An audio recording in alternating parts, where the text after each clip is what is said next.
champion. 13 tahun setelah terakhir kali Inter ke final, kali ini Inter kembali ke final panggung terakbar dari kompetisi terelit Eropa menghadapi Manchester City, walaupun peluangnya kecil, tapi nggak apa. Yang penting ini enjoy the moment karena menghadapi City ini udah sebuah pencapaian karena City bisa dibilang adalah satu tim terbaik saat ini. Jadi kalah menang enjoy the moment, yang penting bertarung semaksimal mungkin. Tapi itu tahun 2010 gue ingat banget, gue baru selesai magang dan magangnya itu di tempatnya Kang Jalu ya, masih di babu-babu ini ya. Kadang-kadang gak dikasih kerjaan karena mungkin gue males kali ya, katanya udah gak usah kerjaan Ji, main-main aja, main PS, main ngapain. Tapi pas gue udah kerja, Kang Jalu, Kang, kerja Kang, gue bayar loh. Gantian. Emang kadang dunia itu kebalik. Nah, tapi kalau ngomongin dunia kebalik, ini juga Inter nggak ada yang nyangka-nyangka di tahun ini bisa sampai ke final melalui dari zona grup neraka yang orang bilang ini mah merem, Inter bakal langsung ke zona Europa League atau bahkan nggak lolos lagi dari Liga Champions atau juga nggak lolos ke Europa League, tapi sekarang bisa tembus sampai ke fase knockout dan juga sampai ke final yang orang nggak nyangka-nyangka. Inilah namanya hidup, kita nggak ada yang tahu. Dan nanti akan kita bahas lengkap sama Rijal, sama juga ada Mas Haryo di sini. Apa kabar Rijal dan juga Mas Haryo? Baik.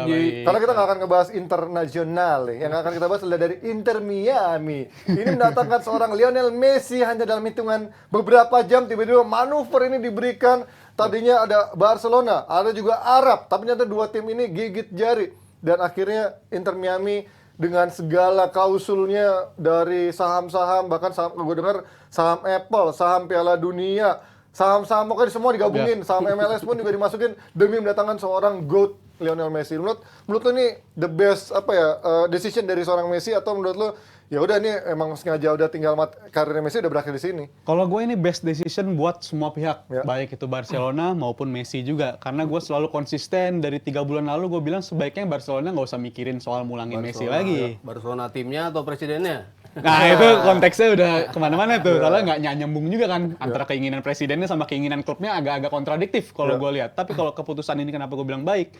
Gue ngeliat Barcelona adalah tim yang emang lagi masa transisi, masih masa transisi sampai sekarang pun gue masih bilang masa transisi. Dan kalaupun Messi pulang, itu kan menurut gue malah lu bakal ngelangkah mundur lagi gitu dengan mendatangkan Messi. Walaupun gue yakin banget fans Barca ini pengen buat Messi pulang karena mungkin mereka ngerasa ada unfinished business atau urusan yang belum selesai rasanya ketika masih ada Messi.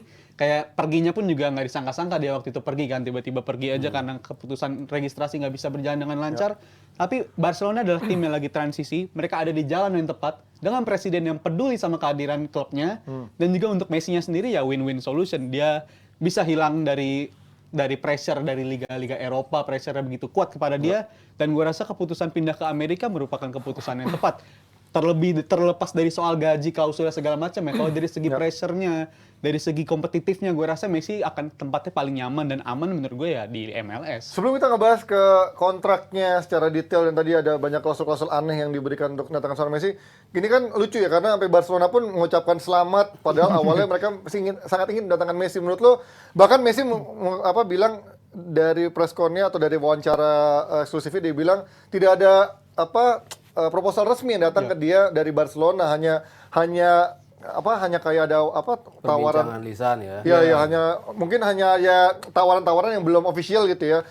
Dan kemudian Barcelona melanjutkan dengan bilang katanya Messi nggak mau mengalami situasi yang kayak pressure kayak waktu zaman dia cabut dari Barcelona ke PSG. Menurut lo apa yang terjadi Mas di belakang ini semua? Siapa yang akhirnya nggak bisa mendatangkan Messi, atau apakah emang ada yang memblok akhirnya dari Barcelona biar Messi nggak datang?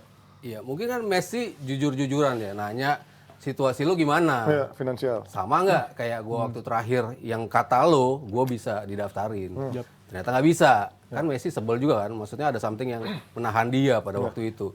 Jeleknya bahasanya mungkin dia kemarin keluarnya lewat pintu belakang gitu ya. Bukan lewat pintu depan secara grande gitu dia cabut dari tim. Tapi ini lewat pintu belakang karena urusan keuangan yang nggak bisa. Dia melihat kayaknya ini belum fix juga, karena kan Tebas juga bilang kalau lo mau masukin Messi, lo harus beresin semua sisi finansial lo, dan itu kayaknya belum beres. In order untuk beres, lo harus keluarin dulu beberapa pemain. Makanya banyak yang disebut lah tuh, sampai Ansu Fati lah, Ferran Torres lah, Frank Kessie, banyak lah yang disebut. Nah, Messi nggak mau pada situasi di mana kalau lo ngedatengin gua harus ngebuang teman-teman gua. Dia nggak mau dalam situasi itu. Kalau lo emang fix bisa datengin gua, ya lo beresin sisi financial lo tanpa harus ngebuang pemain-pemain. Itu yang dimau sama Messi. Ternyata sampai titik terakhir kayaknya itu belum dapat kesepakatan dan Messi yakin bahwa kayaknya nih Laporta masih aja nih playing both sides lah. Di satu sisi dia bilang bisa, tapi di sisi lain kayaknya emang nggak bisa. Dua kaki lah ya dia. Iya, cuman Janji-janji surga lah, wacana-wacana lip aja service kan. lah, gue tadi pengen bilang Iya, gitu lip service, ya. Iya, janji surga lah seperti itu. Dan dia nggak mau melewatin ini lagi, makanya dia bilang enggak lah, gue cabut. Ya kenapa pilihannya akhirnya ke Inter Miami ya itu mungkin lain cerita ya. Kenapa nggak ke Arab? Cuman keluar dari Barcelona ya gue jelas. Ya Laporta juga gue sebel juga, ngapain dia ngeluarin statement bahwa Messi sekarang nggak mau berada di spotlight yang besar, kita menghargai keputusannya. Apain coba dia ngomong kayak gitu kan? Seolah-olah dia bilang Lucu ya, maksudnya klub akhirnya ngomong kayak gitu tuh aneh menurut iya, gue. padahal dia bukan pemainnya Barcelona juga gitu kan. Cuman dia nggak jadi datang ke situ kan ya biasa aja. Cuman kok dia melakukan statement atau mengeluarkan statement bahwa Messi udah nggak mau tampil kompetitif di Barcelona lagi. Itu kan gue rasa malah makin menjauhkan dia dengan Barcelona dan juga Messi-nya. Terus juga yang bikin gue agak aneh juga, gue inget di episode SPP gue bulan lalu ngisi, Barcelona itu setelah mereka memastikan diri sebagai juara La Liga, itu mereka sampai nunggu kepastian dari Tebas, dari Presiden La Liga. Untuk sampai gue bahkan sampai inget tanggalnya 19 Mei, kalau gue nggak salah inget 19 Mei, itu Barcelona menunggu konfirmasi dari Tebas, kalau dari La Liga ini apa yang diminta oleh La Liga agar bisa dia memulangkan Lionel Messi, si Barcelonanya. Dan sampai tanggal itu udah ada strukturnya, udah ada tadi kata Mas Aryo in order to memulangkan Messi. Itu Barcelona udah komunikasi terus katanya dengan pihak La Liga untuk bisa memulangkan Messi, apa aja yang harus mereka lakuin, finansial seperti apa yang harus mereka kosongkan gitu demi mengisi Lionel Messi kembali ke tim itu. Tapi ya ini yang nggak gue ngerti ya, kenapa 2 bulan semenjak info itu beredar, 1 bulan lah bahkan, itu justru bertolak belakang dengan semua yang dikatakan oleh Tebas bulan lalu gitu. Bahkan Presiden klub udah ngomong, Xavi pun secara terang-terangan di press conference beberapa kali ngomong, it would be a good thing untuk memulangkan Lionel Messi ke Barcelona. Tapi untuk kejadian seperti ini nggak terjadi, dan Messi mengatakan kalau itu sebenarnya nggak pernah ada pembicaraan konkret antara dia dengan Barcelona, itu yang nggak bakal gue ngerti sampai kapanpun sih menurut gue. Ya lucu ya kalau ngomongin soal Messi dan Barcelona nih kayak apa ya, cinta yang nggak tuntas tapi akhirnya jadi toksik juga ya. Kalau orang mungkin pada khawatir juga ketika Messi kemarin balik ke Barcelona bakal jadi hubungan yang toksik, tapi ini belum balik aja udah jadi kayak toksik nih. Gue nggak tahu nih hubungannya akan jadi seperti apa ke depannya, walaupun memang Messi pasti tetap cinta ya, mau gimana pun juga mungkin nanti akan berhubungan juga dengan Barcelona sebagai duta atau sebagai scouting atau sebagai pelatih, kita nggak ada tahu. Tapi kalau ngomongin dari akhirnya dia memilih Inter Miami, selain karena faktor keluarga, karena yang gue baca kan istrinya pun juga nggak membayangkan bisa tinggal di Arab, dari sekolah anaknya tinggal di sana segala macam, kemudian dari culture-nya, kemudian dari sisi Amerika pun juga lebih dekat dari Argentina, dan di sana pun kelihatan pressure-nya juga udah secara bahasa juga banyak orang-orang Latin, Argentina, Meksiko yang secara bahasa juga lebih aman. Selain itu apa menurut lo dari tadi yang gue bilang klausul-klausul apa, janji-janji apa yang akhirnya yang membuat Messi tergiur? Karena kan kalau mendatang Ronaldo ke Arab membutuhkan selain uang yang sangat besar, tapi katanya ada kontrak-kontrak lain yang kata dia bakal jadi duta apa untuk nanti menuju Piala Dunia Arab dan lain-lain. Apakah Messi sekarang seberapa banyak tawaran menggiurkan yang lo baca, Jal? Kalau soal Messi tadi udah nyinggung soal Ronaldo, ya jelas dia gajinya sekian, tapi komersial rights-nya lebih besar lagi kalau di Arab itu untuk Ronaldo. Tapi kalau untuk Messi, ini menurut gue jauh lebih menggiurkan menurut gue, walaupun nominalnya nggak sebesar Ronaldo atau tawaran-tawaran dari Liga Arab lainnya. Tapi dengan membayangkan short term-nya nggak sebesar. Iya, tapi jangka panjang. Tapi kalau dari konteks jangka panjang, dia dapat garansi seperti lu bisa punya, kalau lu udah pensiun lu punya hak untuk berapa persen saham untuk klub lu, dan juga lu punya bahkan revenue subscriber yang daftar di Apple TV untuk nonton musiman pertandingan MLS, Messi juga punya hak untuk dapat ke sana. Dan yang gue baca juga kalau dari penjualan jersey, ini mungkin baru gue dengar seumur hidup gue sekali, ada pemain yang bakal ngerasain keuntungan dari soal penjualan jersey klub, yaitu hanya Inter Miami dengan Lionel Messi. Dan kalau untuk klausul-klausul lainnya gue mungkin belum bisa tahu detailnya persis ya, tapi kalau soal gambaran, apakah Messi pindah ke sini bener apa yang kata dia bilang, kalau gue milih duit gue mending ke Arab gitu. Menurut gue walaupun dia bilang kayak begitu, standar gaji di Inter Miami pun juga tetap gede banget gitu. Dengan menurut gue baca sekitar 60 sampai 70 juta per tahun, juta dolar per tahun. Ya untuk perbandingan seperti ini, De Bruyne di IPL adalah pemain dengan gaji termahal. Itu dia kalau dianualkan, kalau dipertahunkan itu sekitar 20 juta aja. Kalau 20 juta aja itu udah kita ngeliat udah pemain yang sangat mahal banget. Ini bayangin Messi kurang lebih 60 juta per tahunnya. Jadi untuk standar pun juga ini salah satu pemain termahal di dunia. Walaupun dia pindahnya memilih Inter Miami yang tawaran gajinya lebih kecil dari si Arab ini. Tapi kalau dari soal standar gaji, ya tetap gede-gede juga kalau menurut gua. Ya kalau Amerika kan biasa emang annualnya jadi besar karena memang mereka package-nya gede. Jadi kan misalnya mereka beli pemain baseball gitu.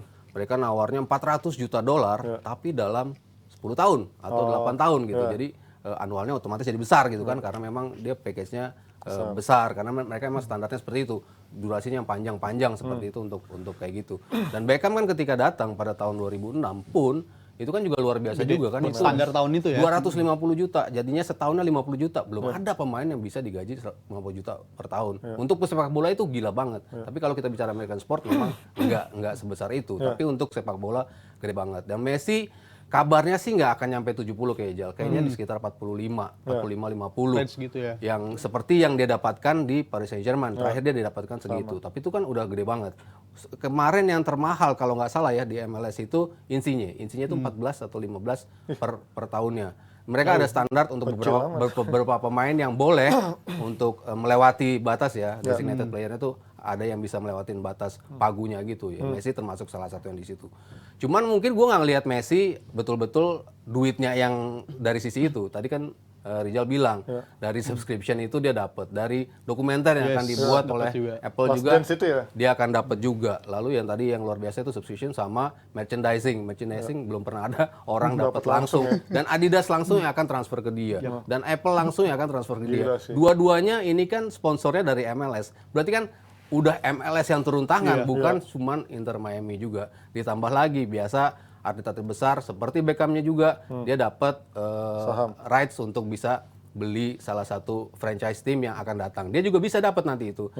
Dia ditawarin juga Inter Miami ketika dia selesai, dia dapat saham di situ atau dia bisa mendapatkan atau membeli franchise yang akan datang seperti David Beckham membeli Inter Miami itu hanya dengan 25 juta dolar. Sementara sekarang valuasi dari Inter Miami 600 juta. Itu kan itu kan nggak kebayang kan selama ini ketika dia datang 2006 kan nggak kebayang orang ngapain sih Beckham kesana gini-gini. Begitu sekarang orang lihat anjir Beckham dapat duit dari Inter Miami segini. Begitu Messi datang valuasinya akan berapa? Pasti di atas 1 billion. Dan Messi akan bisa mendapatkan kesempatan untuk beli klub nanti kan franchise mereka kan expanding terus ya. Kalau ada klub yang kira-kira punya dana, punya kemampuan segala macam finansial infrastruktur untuk bisa masuk ke MLS, mereka diuji dan misalnya Messi yang jadi salah satu orang di belakangnya, ya bisa juga nanti setelah dia pensiun. Tapi kalau secara Piala Dunia atau juga ada kemungkinan dapat dari Piala Dunia yang di Amerika, Meksiko, Kanada itu ya, seberapa besar tuh chance-nya? Menurut gua ada kemungkinan yang besar banget ya, karena kalau dari unsur Piala Dunianya di tahun 2026 itu akan sekaligus menandai 30 tahunnya MLS. Menurut gua itu MLS memantau itu juga. Ini bakal jadi statement besar bagi kita, bagi sepak bola Amerika khususnya, bisa mengadakan Piala Dunia untuk di tahun edisi yang keberapa ini gua kurang tahu edisinya, tapi bisa mengadakan di tahun 2026 dengan diisi pemain-pemain macam Lionel Messi. Itu sebuah pencapaian besar banget bagi Amerika. Terlebih Amerika sendiri memantau 2026 itu target paling realistis bagi mereka karena generasi emasnya lagi generasi sekarang kalau dari Amerika. Jadi menurut gua ada faktor itu juga. Dan juga kalau dari faktor Piala Dunianya ya jelas Messi kan juga sendiri masih mantau Piala Dunia 2026 itu sebagai level internasional penutup dia lah. Turnamen internasional terakhir dia. Jadi gua rasa ada make sense arahnya bakal ke sana. Kalau dari Piala Dunia pun gua rasa dia akan punya influence yang sangat besar gitu. Memudahkan jalur inilah, memudahkan kelancaran turnamen venue Piala Dunia tersebut 2026. Orang belum ada nih pemain dapetin untung dari kompetisi Piala Dunia yang akan digulirkan dan baru pindah klub juga kan. Berarti ini artinya udah bukan cuman klub ya Mas, berarti udah suatu federasi dari Amerika, bahkan dan Amerika sendiri mungkin ikut membantu ya untuk akhirnya Messi ini terrealisasi sebenarnya. Dan ini kedatangannya tuh masif banget ya. Dalam artian yang simple aja Instagram followers lah ya. Gila, naik 5 juta apa 6 juta dia? Iya, dari 1 juta awalnya sekarang udah 6 juta tadi, apa 7 juta sekarang ya? Itu yang paling simpelnya aja, itu pengaruhnya sebesar itu. Lalu tiketing semua sampai season berakhir nanti udah habis yang melibatkan Inter Miami. Ya mau main home, mau main away, pokoknya semuanya habis. Dan harganya udah dari 35 sampai 50 dolar, sekarang 600 ke atas harganya. Itu udah gila dari sisi itu. Nah, ini ada pembicaraan dari Inter Miami juga. dari MLS-nya juga untuk mereka dikasih stadion yang lebih besar. Selama ini kan mereka main di Fort Lauderdale itu cuma 15-16 ribu. Kecil ya. Kecil banget dan tempatnya itu jauh dari pusat kota. Makanya kenapa mereka jarang sekali dapat penonton. Di Miami emang agak susah untuk dapat penonton. Sementara untuk Messi, mereka udah tergaransi seperti itu, mereka bisa pindah ke stadiumnya Miami Dolphins untuk stadion footballnya. Nanti disulap menjadi stadion sepak bola dan mereka kan dapat sekitar 50-60 ribu penonton. Jadi sampai masifnya itu sampai bisa ngubah stadionnya untuk mengakomodir orang yang akan nonton Messi. Bahkan tadi ada wawancara salah satu orang ESPN lah, teman-teman gue sampai mau beli tiket yang tadi itu yang harganya lebih mahal dengan deposit $2.000, tapi kalau lo nggak dapet lo angus. Rela mereka deposit $2.000 walaupun nanti angus. Yang penting gue mau chance untuk nonton Messi secara langsung. Nah, impact-nya udah sebesar itu Ji, dari sisi yang kita baru bicara berapa jam gitu ya. Kedepannya udah pasti commercial rights tadi, lalu yang Piala Dunia pasti akan dilibatkan. Tapi ini berarti udah cukup lama ya Mas, maksudnya kan nggak mungkin semua proposal klausul ini datang tiba-tiba. Berarti sebenarnya MLS dan juga Inter Miami sudah merencanakan ini cukup lama, diam-diam iya, berarti ya kan? diam-diam, Ini nggak cuma kelihatan. hitungan berapa hari tiba-tiba kan soal nggak mungkin dia rumor belok Miami ini tapi kan lo Messi gue mau datang nih, lo mau siapin ini nggak mungkin juga dalam waktu secepat itu nggak kan. mungkin seperti Pasti itu kan. mereka udah menyusun strategi. Wah, Dan gila matang banget sih berarti datangin strategi. Karena ini ujung-ujungnya nggak cuma dari sisi Messi-nya doang, tapi lagi dari sisi bisnisnya pun buat Messi ke depannya juga good banget. Karena kan di Arab nggak mungkin Messi memikirkan bisnis yang ya maksudnya jauh lah kalau dari sisi Amerika yang memang punya lahan opportunity untuk bisnis yang jauh lebih besar. Apalagi dari sisi culture-nya tadi gue bilang cukup dekat kan untuk Argentina sama Amerika dan juga banyak orang-orang Meksiko yang tinggalnya di situ, secara bahasa juga jauh lebih enak gitu ya untuk tinggal buat Messi sama keluarganya ya. Terus juga kalau soal Messi, soal impact tadi ya udah dijelasin sama Mas Aryo, tiket away pun udah pada sold kan. Bayangkan tim lawan pun juga pengen nonton dia main. Dan kalau tadi pagi gue nonton wawancara pemain-pemain NBA, nggak ditanya soal game-nya, tapi ditanyain juga soal Lionel Messi. Dan ditanyainnya pun soal gaji. Dan pemain NBA rata-rata itu bilang, wow ini gaji yang luar biasa banget. Untuk ada pemain bola datang ke Liga MLS, ke Amerika, dengan torehan gaji sebesar itu ya, itu udah mencuri perhatian dari MLS, dari NBA juga gitu. Jadi impact-nya dia, influence yang dia bawa ke Amerika menurut gue sangat besar banget. Karena kalau kita pikir-pikir secara fair ya, kalau selama hampir 15 tahun terakhir, pemain-pemain kan mungkin banyak pemain-pemain besar yang end up di MLS gitu. Tapi nama-nama itu bukan nama-nama yang benar-benar bagus banget. Selepas Beckham ya, sudah mungkin habis ya. Udah habis rata-rata mungkin Kobe Keane, Steven Paling Gerrard, Zlatan sama Angri ya lumayan iya, lah. udah sisa-sisaan banget lah. Tapi kalau faktor tadi udah banyak banget muncul foto-foto David Beckham. Menurut gua ada faktor kuat dari seorang David Beckham juga, karena selain dari dia bisa menyodorkan proposal, kalau buku yang gue pernah baca buku Steven Gerrard, dia bilang pemain-pemain yang mau pindah ke Amerika rata-rata tuh kontak dulu ke David Beckham untuk menanyakan kulturnya sebagainya, dan rata-rata Beckham itu sangat-sangat bisa dikatakan agent Beckham karena dia punya kemampuan untuk bisa meyakinkan lu untuk main di dia. Apalagi sekarang timnya Inter Miami ini dia naruh gede banget di situ juga. Jadi menurut gue influence dia juga sangat besar dalam menghadirkan Lionel Messi di tahun ini, dan ini bisa dibilang selama 20 tahun terakhir pemain terbesar yang datang ke MLS, bahkan sepanjang sejarah MLS mungkin. Iya, Bisa paling jadi. Dan kalau kita besar lihat ya, sebetulnya MLS ini kan kita mikir ya masih orang mikir orang akan end up karirnya di sana gitu. Melihat MLS sebagai liga yang biasa aja. Padahal dari sisi competitiveness ini jauh banget dibandingkan ketika bahkan 2006 Beckham ada di situ. Sekarang tuh mereka betul-betul kompetitif. Kalau kita bicara pemain-pemain MLS yang end up-nya ke Eropa, banyak juga kan. Alphonso Davies salah satunya. Maksudnya banyak pemain-pemain yang bisa justru dari MLS bisa ke Eropa gitu ya. digemblengnya di MLS. Nah, karena sekarang udah sangat kompetitif, banyak juga dilirik oleh Eropa pemain-pemain yang datangnya dari MLS. Jadi mereka udah bukan jadi persinggahan terakhir juga, tapi stepping stone justru untuk pemain-pemain yang akan ke Eropa. Dan harganya pasti lebih murah juga ya untuk tim murah Eropa sih, kan. dan ternyata mereka bisa lawan juga. Kalau kita bicara CONCACAF Champions League, mereka nggak pernah berbicara di situ. Tapi dalam beberapa tahun terakhir, timnya masuk ke final. Bahkan terakhir Seattle Sounders bisa menjadi juara di CONCACAF juga. Ya artinya kan progres dari sisi prestasi, dari sisi kualitas udah mulai kelihatan ya. Walaupun ya kita yang di sini mungkin masih ngeliatnya ala lo Liga Amerika kayak gitu. Tapi enggak, mereka dari sisi teknis udah jauh evolve. Sampai Kanada aja udah masuk Piala Dunia tuh berarti udah ada something ya. Udah progresnya udah luar biasa. Tapi mungkin ini bakal jadi awal yang baru banget ya. Menurut gue excited banget ngeliat Messi datang ke Inter Miami. Jujur excited selain karena dia bisa lanjutin karir di sana, tapi setelah Messi pensiun akan ada istilahnya apa? Cawe-cawenya Messi di sepak bola. Tapi sekaligus juga Mungkin di masa depan kita nggak ngeliat Messi lawan Ronaldo lagi di atas lapangan, tapi bisa jadi soal urusan pemilikan klub kita akan ngeliat pertarungan Messi dan Ronaldo Kalau lagi. di Piala Dunia klub sama-sama menang. Oh Iya, ketemu juga bisa lagi. juga. Sekarang jadi pemilik klub lawan pemilik klub Messi Iya, sama bisa Ronaldo jadi. ya, bagusan mana?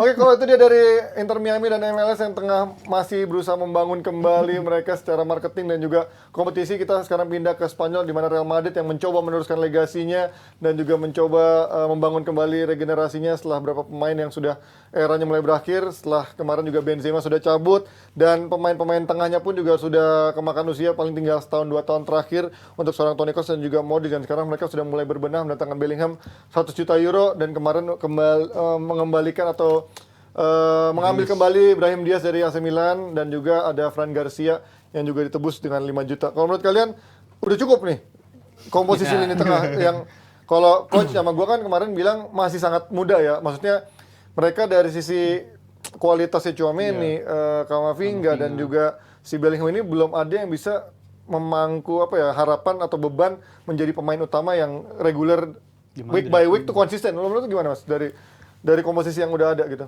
Tapi gue ngeliat kematangan itu sudah mulai kelihatan sih dari, maksudnya dibandingkan ya Pedri salah satu ya kalau kita bandingin Barcelona. Ya, Pedri sih paling gila sih. Pedri sama Gavi kan juga sebetulnya masih mentah lah ya. Cuman ya Pedri lebih eksepsional lah. cepet lah Mas, jauh. Eksepsional, dia jauh lebih settle-nya lebih cepat gitu dan langsung kebukti di banyak Gavi level masih, gitu. nah konsistennya masih banyak gitu kan.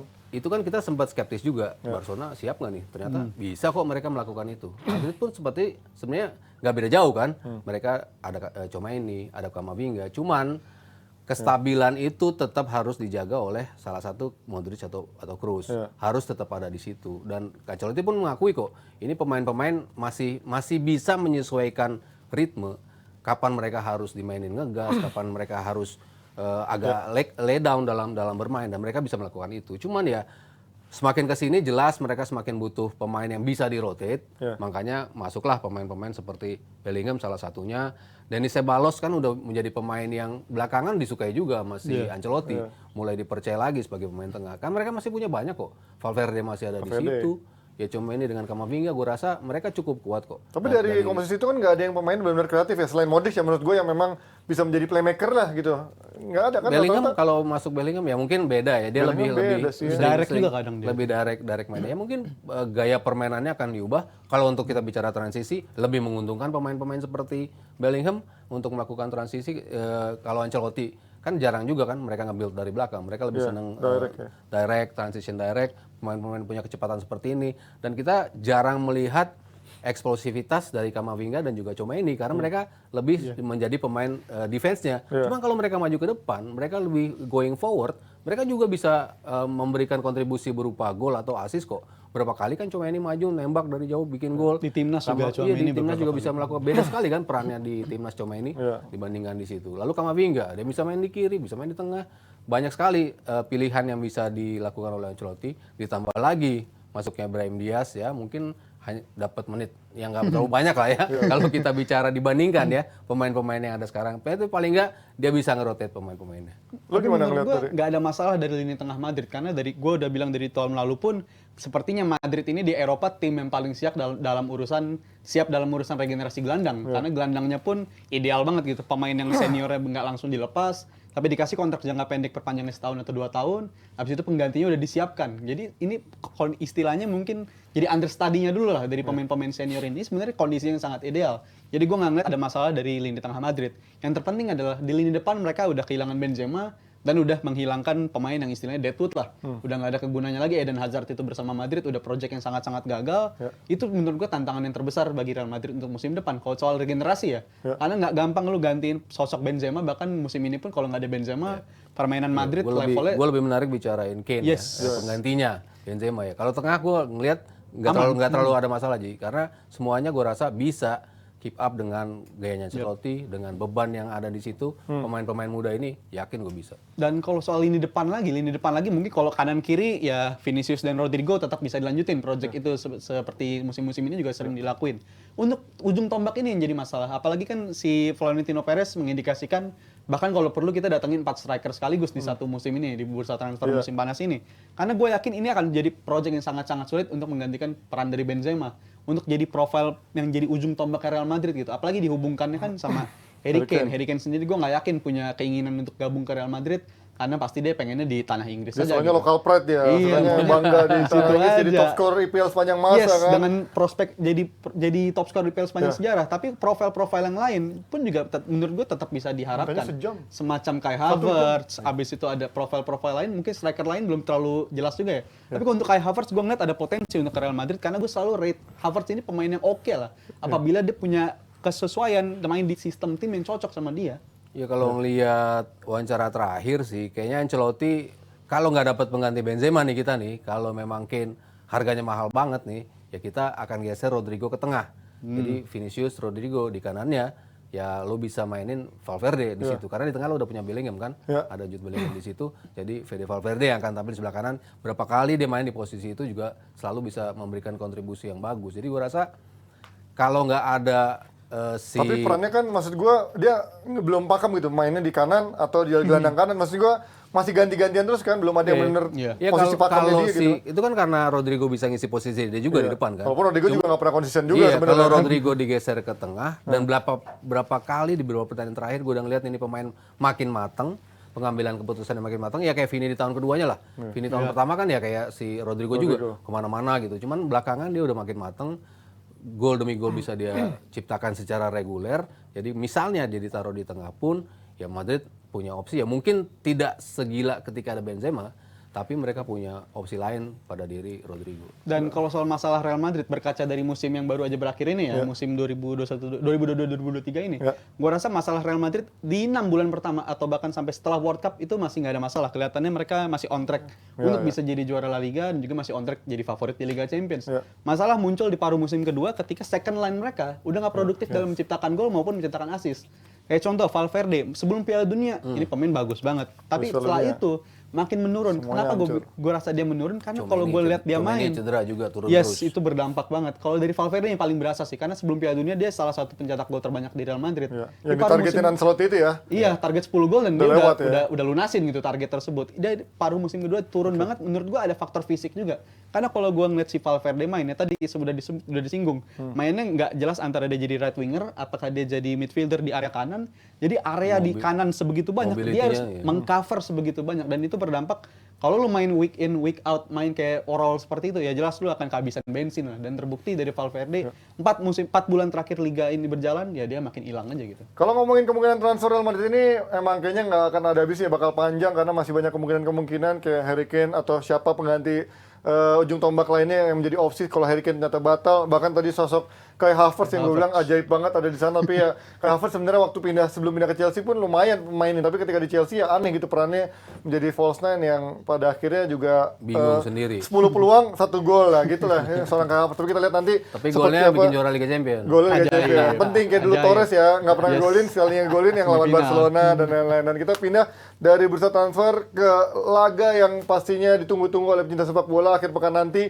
Ada final Liga Champions antara Inter lawan Manchester City yang banyak yang bilang ini bakal menjadi anti klimaks karena early final sudah lewat kemarin. Ada juga yang meremehkan juga Inter Milan melihat dua tim Italia lainnya sudah kandas di 2 kompetisi Eropa. Karena kalau sebelumnya pencinta Serie A bilang ada 3 tim Serie A di 3 kompetisi Eropa. Apakah ini menjadi kebangkitan Italia? 2 udah kandas. Apakah ini menjadi tren yang sama atau akan ada plot twist dari Inter Milan yang bisa mengalahkan City di final nanti? Nah, ini kalau kita ngomongin secerca harapan dari penampilan Onana dan juga Inter Milan ketika main di Eropa musim ini, dari sisi mereka bisa mempertahankan defense mereka yang cukup solid walaupun digempur juga sama Benfica. Kita lihat di Milan pun dia digempur tapi juga bisa tetap solid, nggak kebobolan. Dan di laga-laga lainnya walaupun di fase grup juga sebenarnya ada faktor luck-nya juga.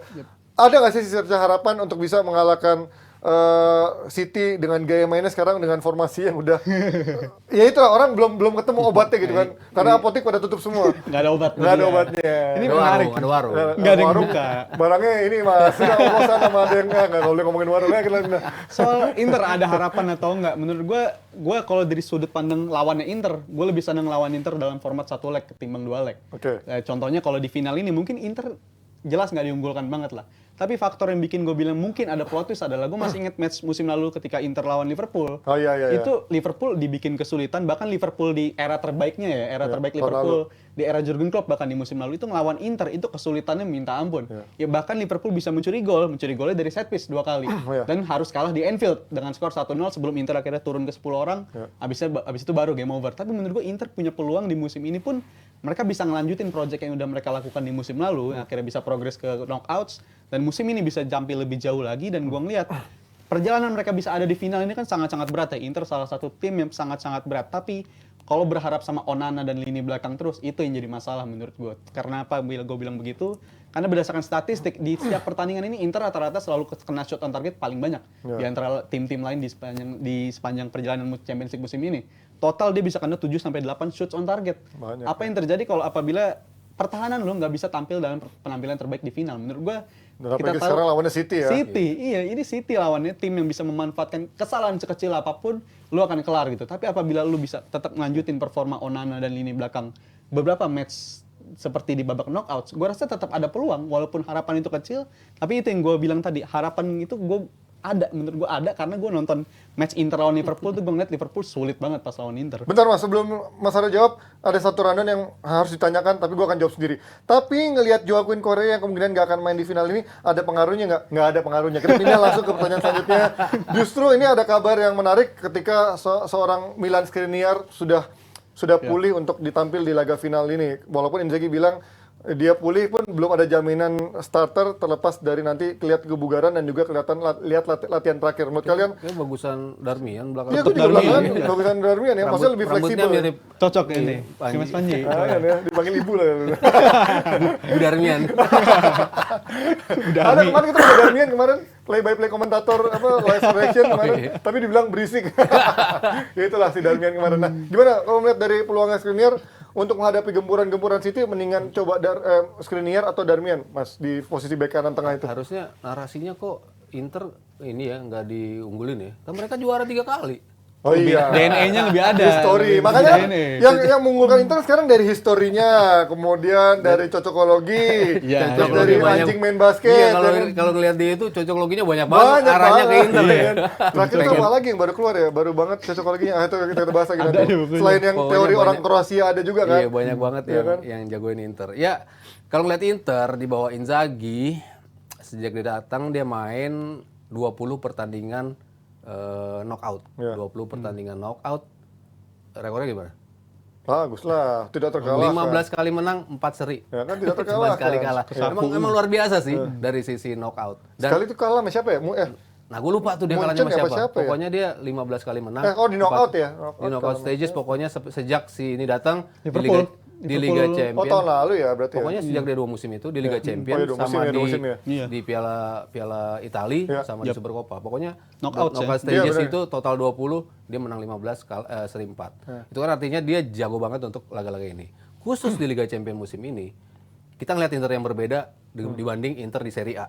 Dari sisi defense-nya walaupun tetap 3-5-2 atau 5-3-2, tapi kalau di Italia lebih sering dengan 3-5-2-nya. Di Champions mereka lebih sering dengan 5-3-2-nya dengan lebih banyak pemain di belakang. Pressing mereka terbanyak 60% pressing mereka itu di garis tengah. Artinya kan mereka low block banget. Sementara di sepertiga lapangan terakhir, di sepertiga lapangan lawan, pressing mereka tuh cuman 16 atau berapa persen gitu. Itu ke 26 dari 32 tim. Artinya kan mereka sama sekali nggak main tinggi seperti mereka main di Serie A. Mereka betul-betul laid back. Imbasnya seperti apa? Ada 5 clean sheet sejak knockout stages. Mereka nggak bisa dibobol. Itu memang luar biasanya Inter dari sisi permainan defense mereka. Dan gue selalu bilang, Inter di bawah Simeone terutama, kalau udah main defense, lu susah banget untuk menembus mereka. Porto kayak gitu, Benfica kayak gitu. Memang susah banget untuk bisa ngegolin lah. Kalau nyerang sih gampang, tapi ngegolin susah ya. Ngegolinnya mereka ya kayak tadi bilang, Onana 53 kali mendapatkan shots on target. Lagi wangi banget. Cuman dia cuma kebobolan 9 dari 53 shots yang masuk ke gawang dia. Artinya kan rekornya dia untuk bisa nge-saves-nya itu emang luar biasa banget. Jadi mereka dari sisi defense-nya begitu rapet, nggak ngasih kesempatan untuk lawan, dan juga di sisi belakangnya mereka punya Onana yang susah ditembus. Jadi ya mungkin ini faktor yang bisa membuat Inter lebih makin kesini gue ngeliat Inter kok persentasenya makin naik ya, Oh, iya. dibandingkan. Dari berapa Mas? Emang awalnya berapa lu menurut lu? Awalnya gue 80% City. Oh, Sekarang oke. gue udah kayak 60 nih kayaknya Inter. Gue perhatikan lama-lama Inter punya peluang juga nih. Karena ya peluangnya Ya, tetap kalah tapi gue nih. peluangnya jelas. Mereka punya penendang-penendang Nah, itu, bola mati ini yang yang luar menurut biasa. gua harapannya. Mereka punya Calhanoglu, punya Lautaro Martinez. Barella juga shooting jarak jauhnya bagus, Brozo. Tendangan-tendangan dari luar kotak penalti yang pakai pagar pun itu mereka luar biasa. Dari sisi sepak pojok mereka punya Zeko, mereka punya Lautaro juga bagus juga dalam nyundul. Belum back-backnya, back-back, Acerbi. Bastoni itu. Jadi Gede-gede. beberapa kans yang bisa dimanfaatin Inter sebetulnya ada juga. Dari sisi kelemahan City pun mereka juga bisa expose dari half space-nya juga. City dengan 4 pemain di kotak di tengah itu, 2 Stone sama Rodri sama si De Bruyne sama si Gundogan, itu kan agak rapat di tengah gitu. Sebenarnya dua sayapnya itu sebetulnya cukup bisa dimanfaatin. Masalahnya apakah si Dumfries dan Di Marco itu mau untuk atau berani atau dikasih kesempatan sama Inzaghi untuk bisa ngedorong supaya pemain-pemain City-nya tidak maju. Nah, ini berani apa enggak? Cuma kalau mereka akan like back defense ya kita akan melihat permainan yang Alot. Inter akan Dikepung digempur ya, habis-habisan, tapi City juga mungkin sulit untuk bisa gol. Nah, tapi kalau ngomongin dari ini line up terbaiknya Oh, tadi lu nanya Skriniar ya? Skriniar sama Enggak, gue milih, gelandangnya termasuk milih gelandangnya. Darmian. Pilih Darmian ya? Iya, dibanding Skriniar gue karena terakhir udah makin padu. Di situ Darmian, Acerbi, Bastoni. Fokusnya Skriniar sekarang udah nggak ke Inter, soalnya udah ke PSG kan. Kepalanya udah di tempat lain. Dan gue senada dengan Mas Aryo, mendingan si Semain ini terakhir aja. kalah tapi Inter ujung udah Skriniar ya. Dengan si ini aja, siapa yang mirip Mas Panji? Darmian. Sempurna. Mendingan si Darmian aja. Kenapa gue bilang mendingan Darmian ya? Tadi faktor si Skriniar mungkin kepalanya udah di tempat lain. Dan juga mungkin kalau dari match fitness dia nggak sebagus Serem loh, kepalanya nggak si Iya, Darmian dari juga. mana hantu nih. Terus juga kalau dari kenapa gue milih Darmian ya? Kenapa? Karena ya ini winning timnya Inter gitu. Karena faktor squad ini juga Inter bisa ada di final. Jadi menurut gua nggak ada artinya bagi lu untuk ngubah sistem yang nggak broken. Buat apa lu ngubah sistem untuk demi mengorbankan satu back yang padahal si Darmian udah tampil solid di musim ini. Tapi Dia gue tuh nggak ilusionis yakin loh, ya. Brozo sih. Gue Brozo banyak yang bilang bagus sekarang lagi meningkat. Tapi gue dalam sisi Miki. kecerobohannya megang bola lama, sering salah oper dan juga akhirnya membuat transisi serangan balik tuh Brozo sering banget fatal. Dan menurut gue lebih enakan Miki. Dan katanya Miki emang udah fit juga untuk final. Nah ini gue nggak tahu nih Inzaghi akan melihat lebih Brozo lebih starter apa Miki, kalian lebih prefer Miki atau Brozo dan Calhanoglu yang akhirnya menjadi registanya jadi pemain Kalau paling gue akhir sih di depan back. prefer yang ada Miki-nya. Ada Karena Miki gue kan, lebih ngeliat dinamis. kalau ngelawan tim-tim yang kayak macam Milan waktu itu kan juga ngepresnya mereka tuh lebih bagus gitu. Ketika kehadiran Miki dan Calhanoglu di tengah itu bisa menghukum lah ketika lawan nggak switch on bisa dihukum sama mereka. Apalagi dari second line mereka juga lebih aktif ketimbang si Brozo. Brozo kan perannya lebih Dia megang ngalirin delay bolanya lebih lama Iya. kan. Jadi ketika ini momentum untuk transisi serangannya Yes. sering hilang ketika Brozo megang bola. Walaupun dia megang bola kualitas Ya, kalau passingnya mereka oke kalau kualitasnya. mereka leading, bagus lo pakai Brozo. Nah iya, Karena biasanya nggak gitu. bisa Ya delay, kan? iya. Kemarin Liga Champions gitu kan. Iya, Ketika Brozo baru sembuh, masuk babak kedua, megang bola, bertahan gitu kan. Bisa dominasi ya dengan Brozo, tapi kalau lu bisa ingin memanfaatkan, lu mainnya lebih nunggu dan memanfaatkan City hilang bola, ya lu kalau mau memanfaatkan kesalahan itu harus mainin antara Mkhitaryan dan juga si Calhanoglu sebagai yang holding midfielder di tengah itu. Tapi ketika lu pengen lebih dominasi, lu lebih holding bola, ya jelas si Brozovic itu pemain paling cocok untuk skema seperti itu gitu. Holding apa Bang? Si Brozo holding bola. Oh, gue untuk pikir lu mau beli dominasi, holding bukan holding ini Arsenal perusahaan itu. gitu. Nah, tapi kalau ngomongin striker ini menarik karena pembicaraan seorang Lukaku apa Zeko yang lebih pantas karena belakangan Lula duet Lukaku dan juga Lautaro kayaknya kembali dapat lagi nih chemistry-nya di Serie A dalam beberapa pertandingan terakhir menuju final Liga Champions. Tapi kalau kita lihat dari secara overall musim ini lebih bagusan Zeko dengan Lautaro dipasangkan dan Lukaku selalu datang dari bench. Tapi pertanyaannya adalah ketika Lukaku jadi starter, bisa nggak Zeko jadi super sub? Kan itu yang menjadi pertanyaannya. Menurut kalian siapa lebih pantas jadi striker di Liga final nanti? Iya jelas Zeko. Zeko? Zeko mau Ya, benar Lautaro. Karena memang pakemnya lebih sering itu di Liga Champions kan. Si Lukaku memang bagus terakhir-terakhir di Serie A, dia jadi starter, jadi starter terus dan dia mencetak gol. Tapi kan di sini dia menjadi super sub, dia main 144 menit kalau nggak salah totalnya. Tapi setiap pertandingan dia main masuk sebagai cadangan, kontribut atas gol atau assist. Dia langsung bisa memberikan kontribusi bagi Inter. Jadi impact-nya tuh besar banget ketika dia masuk sebagai pemain cadangan. Dan gue ngeliat dari sisi kematangan, ketenangan, lebih di Dzeko sama Lautaro. Lautaro udah sulit digeser lah ya. Itu kecepatan dia bagus, precise juga nendangnya. Lagi bagus-bagusnya nih dia. Iya, Biasanya kan bagus. peluang 10 juga sama, golnya cuma 2, ada 3 aja gitu kan. akselerasinya bagus, bisa muter badan, nembak segala macamnya, pergerakannya luar biasa lah dia. Dan cerdik, Sementara suka diving juga cerdik dia. dan Aktif bandel, bandel. Dzeko manfaatin umpan-umpan dari belakangnya itu. Yang ketika lawan Milan kan berapa kali tuh bola-bola dari belakang Ditembokin dan sama kalau kita lihat ingat City Ji, City tuh jarang main bagus ketika lawannya 2 striker loh. Nah ini juga menjadi bahaya juga bagi City. Nah, selalu dia mungkin single striker, 3 pemain yang sama gayanya, cuman yang double striker dalam formasi 3-5-2 atau 4-4-2 itu Emang sekarang jarang sih tim pakai 2 striker itu ya. dan 2 tim yang dimainin sama City itu selalu menyulitkan dia dengan gaya 2 striker. Jadi ya lagi-lagi ini plus point buat City buat Inter karena memiliki 2 striker yang kalau gue rasa untuk start Lukaku sama Dan kalau soal Dzeko 2 striker sama tadi ya Lautaro. menarik juga, gue baru teringat juga City terlalu kesulitan ketika berhadapan dengan formasi bisa dikatakan mirroring gitu. 3-5-2 seperti ini, gue langsung teringat match Brentford. Match Brentford. Brentford Nah, itu Brentford salah satunya. Mbeumo dan Toni itu walaupun Toni. nggak main bola di bawah tapi duel-duel di udara itu mereka punya keunggulan seperti itu. Dan kita tahu di City Dzeko bisa ngambil peran itu gitu. Dan kalau di second half mereka bisa menurunkan Lukaku untuk menjalankan peran yang sama. Menurut gue peluangnya tetap ada. Inter dengan super sub-nya juga super sub-nya sebagai Lukaku ya. Maksudnya si Lukaku itu tetap punya peluang karena terlebih yang gue lihat yang terpenting dari Lukaku dari selain tadi aspek yang disebut sama Mas Aryo ketenangan dan sebagainya.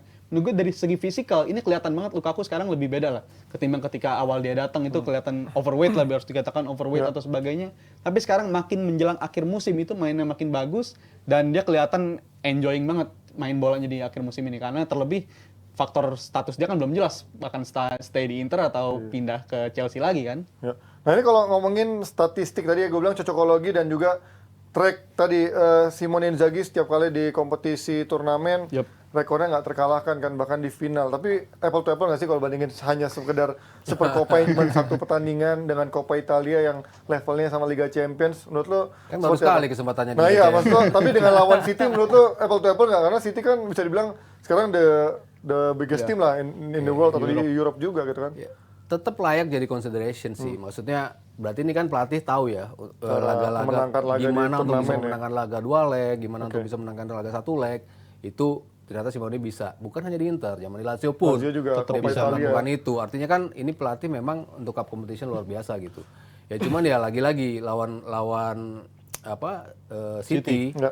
ini a different field juga buat mereka dalam artian segala kelengkapan permainan, apa yang bisa dilakukan oleh Pep Guardiola, apa yang telah dilakukan di City dalam beberapa pertandingan terakhir, itu kan mengubah konstelasi City kan, yang dia bermain dengan 4 di tengah itu loh. 4 ya, box, Awalnya mereka tertinggal dari Arsenal, tapi mereka bisa came up dengan plan ini dan akhirnya mereka sustain sampai akhir musim ya dengan plan yang seperti ini. Jadi gua ngelihat ini pelajaran baru juga bagi si Simeone. Simone. Simone Inzaghi. Inzaghi. Iya, Simone Inzaghi. Sama-sama mantan Inter soalnya. Enggak kalau Simone Inzaghi Dia mantan cukup Inter. berani nggak untuk bisa memaksimalkan apa yang lubang-lubang yang ada di City. Sebetulnya kayak kita bicara Barcelona ya, yang zaman dulu kita tahu lubangnya. Barcelona itu nggak kuat di sini, lemparin bola di Defense belakang. ya transisinya. Iya, banyak masalahnya, tapi nggak semudah itu ketika lo di lapangan gitu kan. Nggak bisa dilakukan sama pemain-pemain lawan walaupun sudah tahu caranya begini. Sementara City sekarang pun lubang-lubangnya cukup banyak dan di Premier League udah berapa kali dieksploit juga kan sama tim-tim dengan bola-bola jauh. Sebelum yang ada nemu formasi ini. Iya, sebelum nama formasi. Nah, ini kan ada celah sebetulnya dengan formasi ini ya walaupun sulit untuk ditembus, tapi berani nggak si Dumfries sama Di Marco untuk bisa neken supaya si Grealish sama si Bernardo Silva nggak semudah itu untuk bisa melakukan. Oke, ketika mereka mungkin ketahan di tengah, pasti De Bruyne kan akan melebar kan. De Bruyne akan lewat, dibantu sama Haaland sama si Gundogan. sih yang- Nah itu PR lagi, Darmian sama si Bastoni bisa nggak untuk cepat keep up ya? Ya gue rasa sih itu dari defense-nya mereka bisa nggak untuk bisa menjaga itu, cuman lo harus berani juga untuk manfaatin peluang untuk bisa membuka ya lini belakang dari Dan City. kalau soal City pun sekarang udah nemuin ya, cheat code lah istilahnya dengan Guardiola nemuin formasi seperti ini. Bahkan di FA Cup main nggak bagus-bagus banget, tapi tetap bisa juara, tetap bisa mencuri gol. Itu yang seharusnya dipantau oleh Inter gitu. Tapi kalau City musim ini semenjak dia nemuin formasi ini, jelas ini formasi yang brutal banget ya bagi gue, bagi tim lawan sekalipun. Karena kalau lu lebih nunggu aja main dalam low block defensif, lu bakal diekspos banget sama City. City ini tim yang emang didesain buat ngedobrak pertahanan dalam-dalam seperti itu. Kalau lu main lebih ngambil resiko, makanannya De Bruyne banget kalau lu main high line defensif gitu. Jadi ini bakal jadi pertandingan yang menurut gua sengit-sengit juga Inter melawan City. Tapi kalau soal prospek City, taktiknya seperti apa ini yang nggak bisa ditebak Mas sebenarnya. City kan sering banget musim semenjak 4 bulan terakhir tuh ngasih false hope dong istilahnya.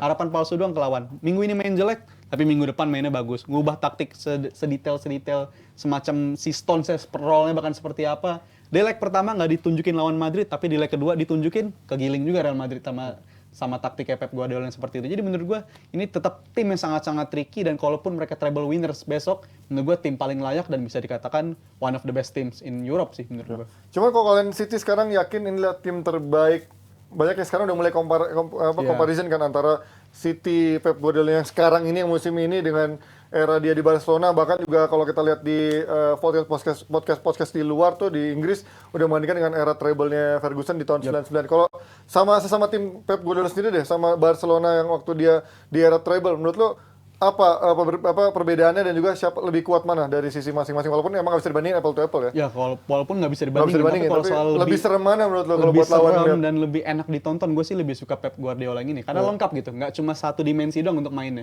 Lu bisa tampil all out nyerang banget, tapi lu juga bisa mempertahankan keunggulan. Itu monster banget tim seperti itu.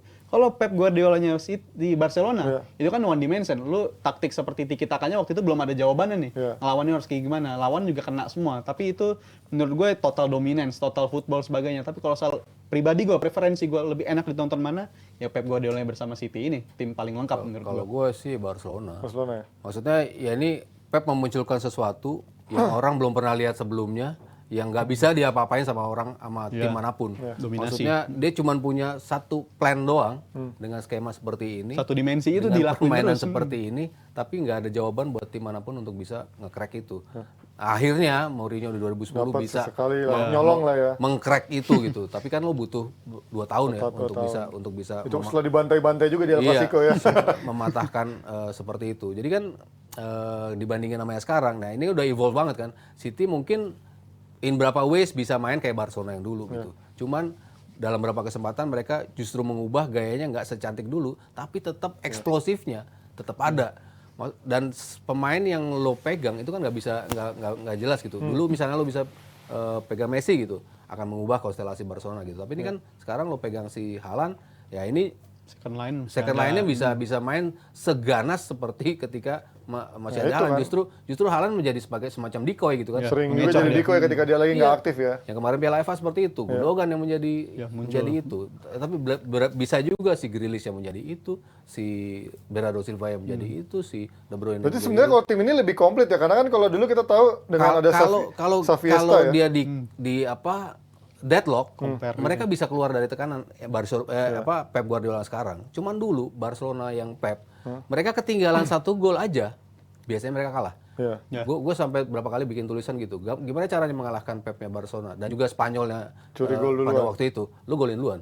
Dan itu kebukti, tiap lo kebobolan, lu nggak bisa came up with the plan untuk respon. Butuh 1 musim baru Pep bisa mendapatkan itu. Jadi Barcelona dulu tuh seperti itu, saking sempurnanya skema pertama, begitu something went wrong susah gitu. Tapi kalau sekarang dia bisa keluar dengan berbagai macam strategi Pep yang di City sekarang. Nah, berarti secara komplit lebih bagus ini ya, karena nggak ketergantungan 1-2 pemain aja, bahkan seorang Haaland aja, seorang ada Alvarez juga. Kemudian kalau nggak bisa ngegolin pun masih ada orang-orang di belakangnya, ada bahkan sayap-sayapnya ada Mahrez, ada Grealish, ada Gundogan. Semuanya bisa ngegolin, bahkan back-backnya juga kurang ajar, bola-bola mati tuh doyan maju. John Stones saja sekarang bisa doyan maju sampai depan kotak penalti. Nah, kalau dari formasi yang turunkan, kita udah tahu formasi terkuatnya seperti apa, tapi pemilihan Akanji apa Ake yang dipasang, kemudian Mahrez dipasang jadi starter, atau emang mendingan Bernardo dengan si orang KDB lebih main melebar. Lo formasi apa yang di final nanti menurut lo terbaik untuk City menghadapi Inter?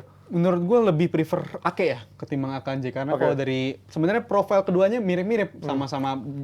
Ada juga yang bilang kan Walker juga awal-awal kan Walker sebenarnya cadangan kan, lebih prefer Akanji di kanan, kirinya Ake gitu. 4 center back semua jadinya di belakang gitu. Ternyata diuji lawan Madrid luar biasa. Bagus juga Walker ya, ternyata evolve juga kayak dia kompetitifnya kerasa juga, gue gak mau kalah. Dan dari sisi speed kan Dia Bagus. paling kencang sebenarnya kan Paling dibanding back-back yang lain kan. Dari segi one on one, dari segi kualitas. Vinicius mati di leg kedua sama dia kan. Sulit banget buat take on dia ini. Tapi kalau soal kenapa gue prefer Akanji, karena kalau dari segi di duel sebagainya, Akanji menurut gue lebih bagus ketimbang Ake lebih bagus ketimbang Akanji.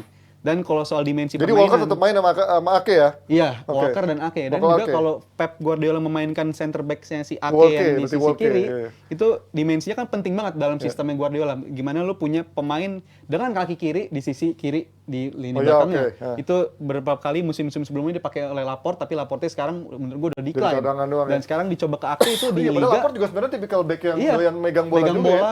ngalirin bola, dan sekarang diambil alih sama Ake, dan menurut gue lebih cocok Ake untuk posisi seperti ini dengan formasi 4 di tengah itu ya, si De Bruyne dan sebagainya. Kalau Mas backnya Kalau Akanji yang main mungkin lebih ke gantiin Walker, si kirinya tetap Ake gitu. Cuman gue pilih Walker tetap main. berarti kayak gini Berarti atau sama Ake? berarti kirinya gue tetap Ake juga. Oh, berarti Akanjinya nggak ada ya? Ake. Tapi kalau di final si Akanji dulu ya, Piala FA ya. Oh iya Ake iya. Ake baru masuk belakangan ya. Ya kalau gue sih ngelihatnya Walker, Diaz, Ake di belakang.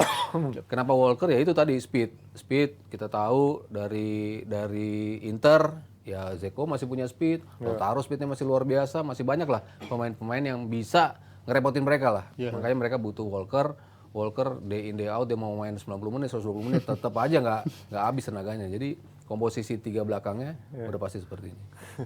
Iya, kalau ngomongin dari ada orang lagi. Kalau ngomongin dari lini depannya gitu kan, terus ada seorang Bernardo Silva, ada juga seorang KDB, tapi Mahrez selalu punya rasa kompetitif, pernah ngambek juga menurut kalian. Iya.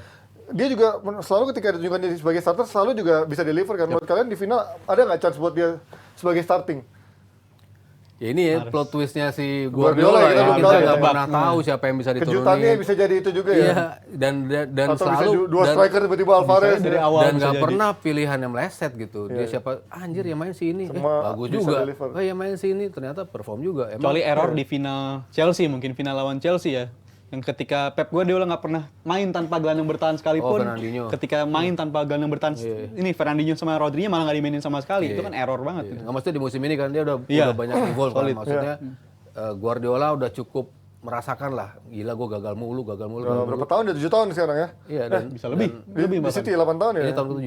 Tahun ke-7 ya berarti ya? Tahun ke-7, musim Iya. ke-7. Dengan komposisi belakangan yang lebih sering dimainkan emang si Bernardo Silva dan dia lebih tahu gimana positioningnya antara dengan posisi 4 kotak ini ya. Dengan 4 kotak ini lebih menguntungkan posisinya kalau Bernardo Silva yang ada di situ. Gua sepakat soal Bernardo karena dari area yang bisa dia cover, Bernardo ini lebih cocok dengan formasi seperti itu karena dia bisa muncul di kanan, tiba-tiba muncul di kiri, bahkan bisa bantu Iya bisa defense tuker-tukeran juga. kalau Mahrez kan Iya. situ-situ aja ya Di di sisinya sayap ya. dikuasain di sisir area kanan aja. Tapi kalau Bernardo Silva lebih komplit dan lebih menyulitkan untuk back-back lawan pastinya. Ya. Nah kalau melihat dari lini depan ini kemungkinan seorang Alvarez main ada nggak di laga ini? Karena kan udah bahkan di final FA Cup aja dia nggak main ya? Ada main nggak sih? Gua lupa deh. Cadangan kayaknya. Cadangan dia. Oh iya kan nggak main Alvarez jadi nggak main. bahkan jadi siapa aja nggak main kan? Seberapa besar kemungkinan seorang Alvarez main karena ketika dia main pun jadi 2 striker pun sebenarnya sih serem-serem juga gitu. Tapi sih kayaknya enggak ya. Dia tetap Haaland karena Haaland itu Tapi tahan dulu Mas Aryo, karena gua mau promosi juga di hari weekend nanti akan ada final live reaction Champions League antara Inter lawan City di studio Jebret Media ini yang juga akan seperti biasa kita buka live reaction buat para penonton-penonton. Nanti hari Minggu dini hari 1.15 jadi kalian udah bisa ikutan preview dulu sama pandit-panditnya, sama juga nanti hostnya, nanti akan rame lah. Ada bintang tamu yang ada joget-joget juga, nggak joget-joget gue doang sama pandit-panditnya. Dan ada sponsor pastinya. Jam 1.15 udah kita mulai sambil santai-santai dulu, sambil ngocol-ngocol dulu preview-preview. Kita cocokologi dulu menuju laga final nanti antara Inter lawan City. Karena kalau ngomongin ya soal kekuatan kayaknya orang udah pasti tahu di atas kertas City akan ada lebih kuat daripada Inter Milan. Tapi nanti kita mungkin bahas berapa besar kemungkinan cocokologi, teori-teori, sejarah. Dan nanti kita juga akan undang 1.000 penonton. Tapi di webinar, bukan. Kalau di YouTube kan open for all gitu. Cuman kalau ini untuk webinar yang udah kayak zaman dulu Nobra. Kalau Nobar udah ada patennya. Kalau Nobra belum ada patennya, tapi bahaya juga kalau ngomongin Nobra ya. Nonton Dan juga berarakan. nanti berhadiah lah Berhadiah tiket nonton timnas versus Argentina. Jadi Gila, pastikan gila. kalian ikutan acara live reaction bareng DPI hari Minggu dini hari nanti jam 1.15.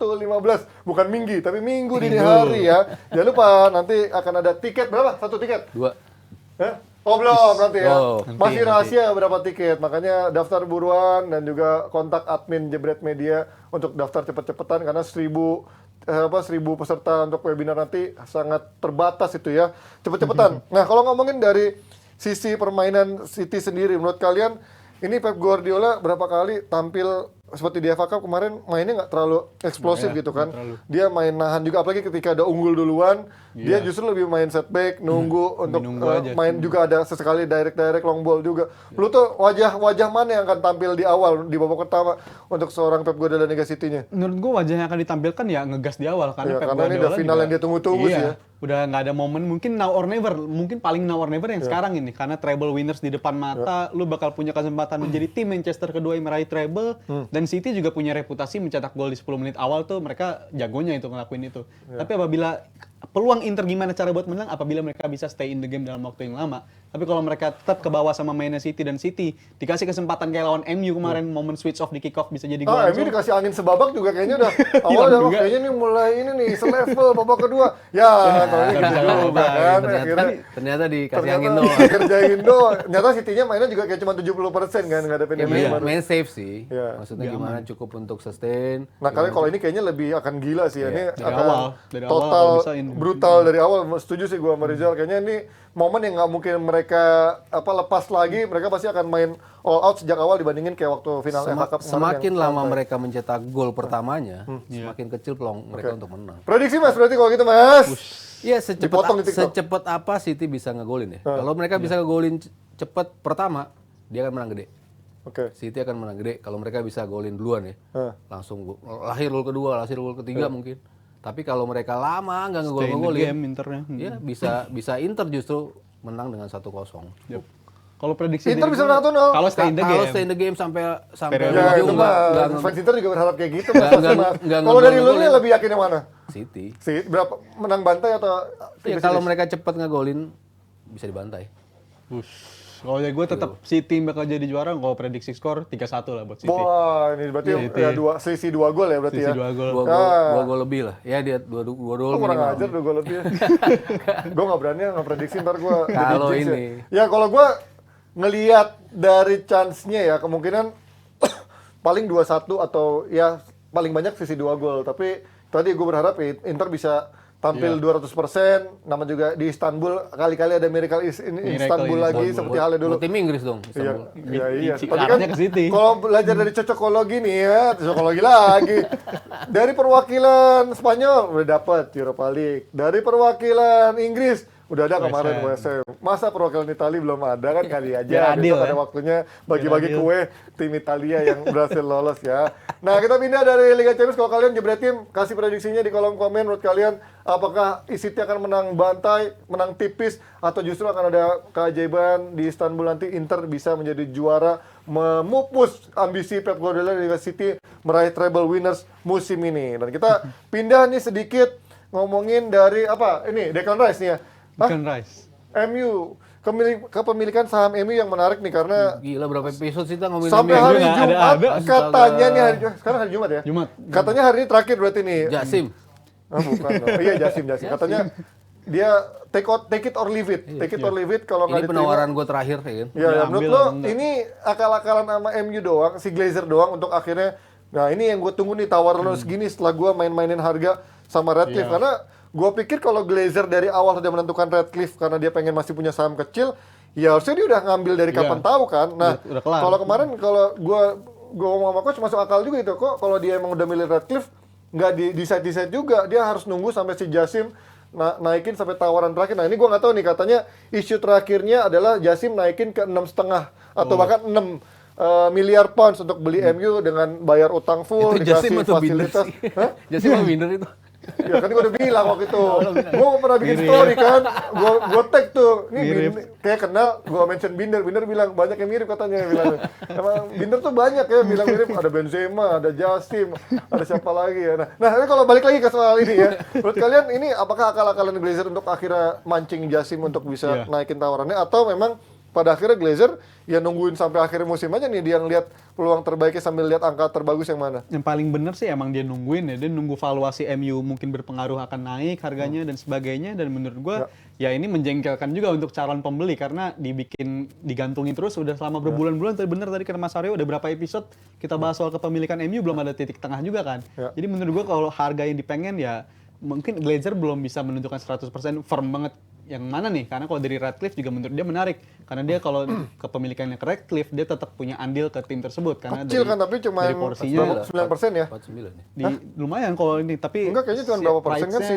Situnya bukan 51. mayoritasnya ke dijual. Cuman beli 51 si Radcliffe. Enggak, kayaknya si Mayoritas ini ke cuma dapat Ratcliffe.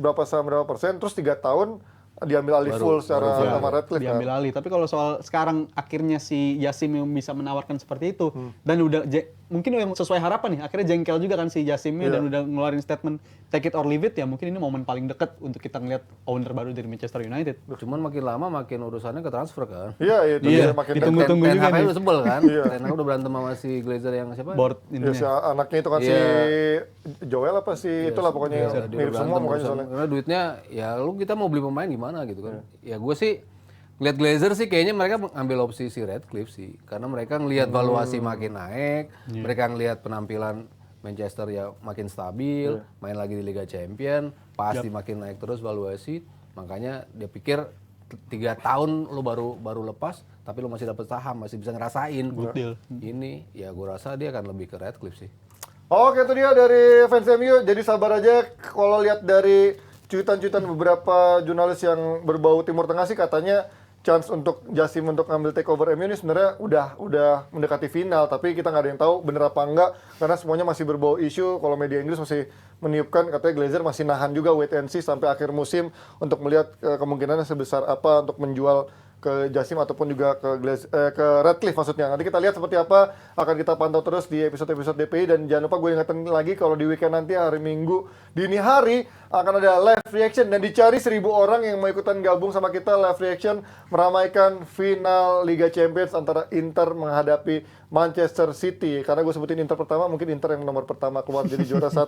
Itu harapan. Dan sekali lagi gue ingetin, dicari 1.000 orang untuk ikutan bareng kita live reaction pertandingan Liga Champions final antara Inter lawan City hari Minggu dini hari secara online. Dicari 1.000 orang, jam 1.15 kita mulai, jadi buruan dari sekarang udah cepet-cepetan daftar ke admin Jebret Media. Gimana caranya? Langsung aja pantau Instagram kita, nanti akan dirilis dan juga dikasih tahu persyaratannya seperti apa untuk bisa mengikuti acara live reaction nanti pada hari Minggu dini hari mendatang. Oke, itu dia Mas Aryo dan juga Rizal, thank you juga. Dan buat kalian yang mau pasang produk UMKM dan kalian mau dengan harga bersahabat dan kita punya jaminan viewers yang banyak, membantu sama-sama kita membantukan viewers, terus juga kita juga mendapatkan produk UMKM kalian, mencoba dan juga memamerkan kepada penontonnya, yang pastinya kontak langsung Mulyawan dengan harga yang bersahabat. Nih Mulyawan ya, itu 0878, itulah nomornya bisa dilihat sendiri, 441167. Katanya jarang ada yang WhatsApp karena memang nomornya khusus untuk jualan, bukan buat pacaran, bukan buat istrinya, bukan buat